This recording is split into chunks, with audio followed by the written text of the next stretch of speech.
Hey everybody, welcome to another episode of Nerds Drink Whiskey.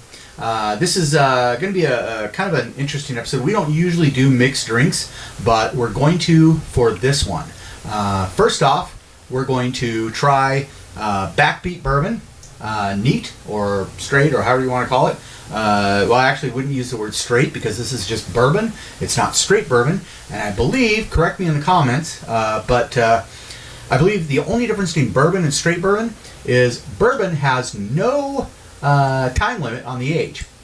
It can be, technically speaking, I believe bourbon, you can call it bourbon if it's been aged for at least 1 second or half a second or a 1/1,000,000th of a second in virgin oak, charred virgin oak.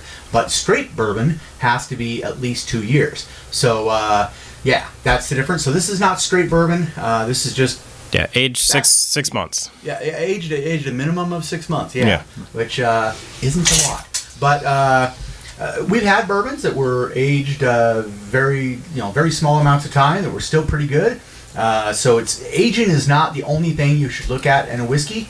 But we're gonna try Backbeat Bourbon. So jump, cut, savor that bourbon.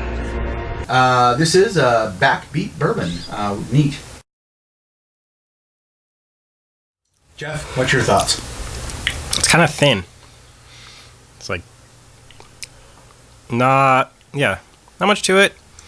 I wouldn't call it bad, but it's like, other than the alcohol burn, there's just not really any body or substance. Yeah, I think maybe my thoughts on it were a more aggressive cut and more aging might greatly improve it. There's not any. Yeah, a lot of the flavor for all this stuff comes from the aging and the oak and all that, and it didn't spend much time in it, so it didn't get much flavor. Right. So I think that, and I don't know if he does anything special to the mash bill. Of course, for bourbon you have to be 51% corn, but then the other stuff is flexible. So maybe he can experiment with the mash bill a little bit, and while still staying within the bourbon mash. I've met the head, the master distiller of Three Howls, nice guy. We wish the best for him, but this is I'm probably the least excited about this than I have been about a local product in a long while. Gabe, what's your thoughts? To be perfectly honest with you, I'm kind of surprised because I'm used to drinking a lot of bourbons from various different distillers, and this one really seems kind of generic to me. A little thin, not really something that I would want to drink again, per se, like on a constant basis. It's okay, but I kind of agree on the mash bill. I would wonder what would happen if they would kind of tweak it just a little bit, and maybe, or give it just a little more time at least in the barrel. Give it another year or so, maybe 2 years or so, and see what actually comes out of it. Because 6 months, even if you double that age, you're at a year. I think it would massively improve. So. No, it's quite possible. This is just very harsh for me. Yeah, I think that's the problem a lot of small batch distilleries have, though, is that they need to move their product in order to make the money back, and they can't afford to sit on it for nearly as long. So it's probably got potential, but and at $30 is not bad, but there's definitely better bourbons you can get for $30. Now here's we spent the last couple episodes kind of experimenting with can you fix a bad whiskey, or can you make a whiskey you don't necessarily like? can you make it more drinkable with a mini cask? And I think our results of that test was it just waters down everything. It tones down the good and the bad. So the mini cask is not an answer for a bad or just a whiskey you don't like.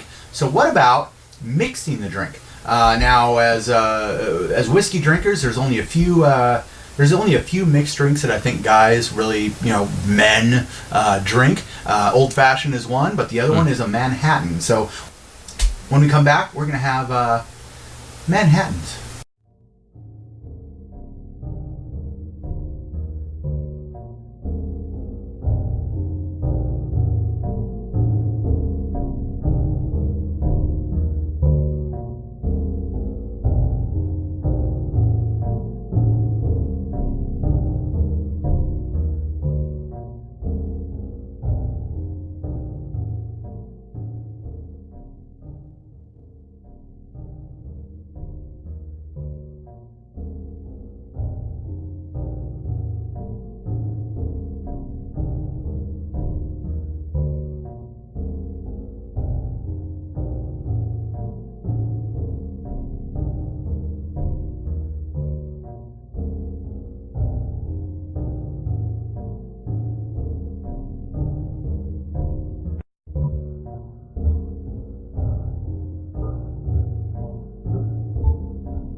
Maraschino, like in cherry.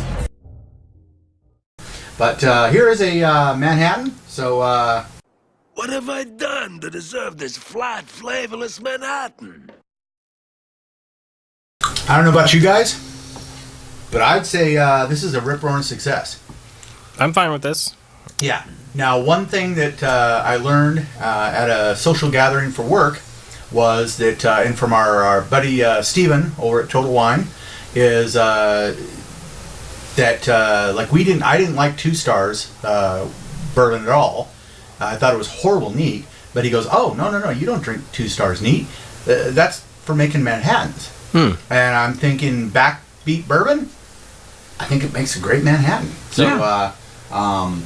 I kind of agree with you entirely on this. I mean, that Backbeat, it was way too sharp for me, neat.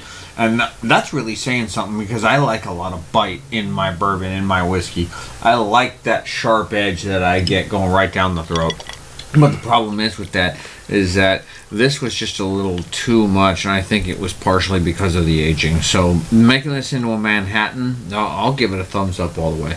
Yeah. So Backbeat Bourbon, we are recommending that as one of our. I think we can recommend that as a definite recommend if you're making Manhattans.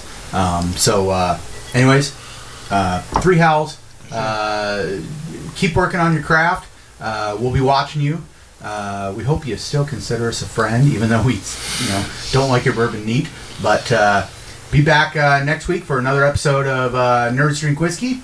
And please keep your comments coming, both on YouTube and Facebook. And we're going to start really featuring you guys in our mailbag segment.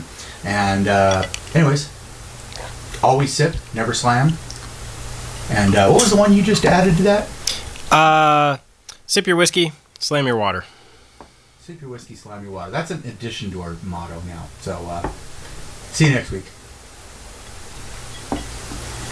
You feel all sophisticated now drinking your Manhattans. Sophisticated? No, this is all about being gangster.